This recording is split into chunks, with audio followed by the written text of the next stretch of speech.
And joining us on the show today, Abhik Barua, very well-known economist. Stephen Pope joins us from London. He's managing partner of Spotlight Ideas. With me here in the Delhi studio, KC Singh, former secretary at the Ministry of External Affairs, and well-known market expert Ajay Bagga as well. Abhik Barua, if I could come to you first to get an overall sense on what the market crash in China and the slowdown of China really means for India. Well, it means perhaps many things. In the initial phase of this rout, because of the fact that it's disorderly, it's created considerable panic, and it comes in the wake of the problems in Greece. There could be a knock-on effect that we've seen today in the Indian equity markets. It could take a toll on the currency as well. This kind of contagion tends to be non-discriminatory in the initial stages.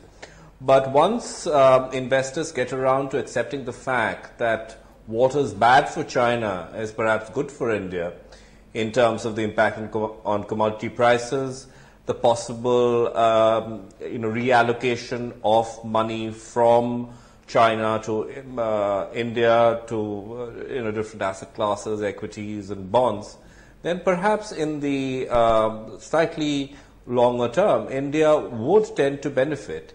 So I think there's, to put it in a nutshell, short-term pain but long-term gain. Okay, short-term pain but long-term gain for India, and it's an interesting perspective there that Abhik Barua has put out, that while in the short term it may seem a lot of pain, and that's the pain we saw in the Indian stock markets today that are already rattled by what's happening with regard to Greece, and we may see a lot of that continuing to play out as far as the stock markets go. But remember, what's happening in China could actually mean that there is some sort of a silver lining there for India, simply because India gains if commodity prices like crude oil prices slump further. But Ajay Bagga, if I could really talk about what we can expect as far as the Indian markets go in the next few sessions. We know the global developments have really kept Indian markets on the edge, just like world markets. You've got Indian stock markets worried about Greece, although more or less we seem to have shrugged off those fears. But now China coming to haunt the Indian markets. On top of that, we're starting with the corporate earnings season, where there are fears again that earnings will be worse than expected. And of course, if the Parliament session ends up being a washout and we don't see progress on the GST bill, that could be the worst news that Indian markets could get.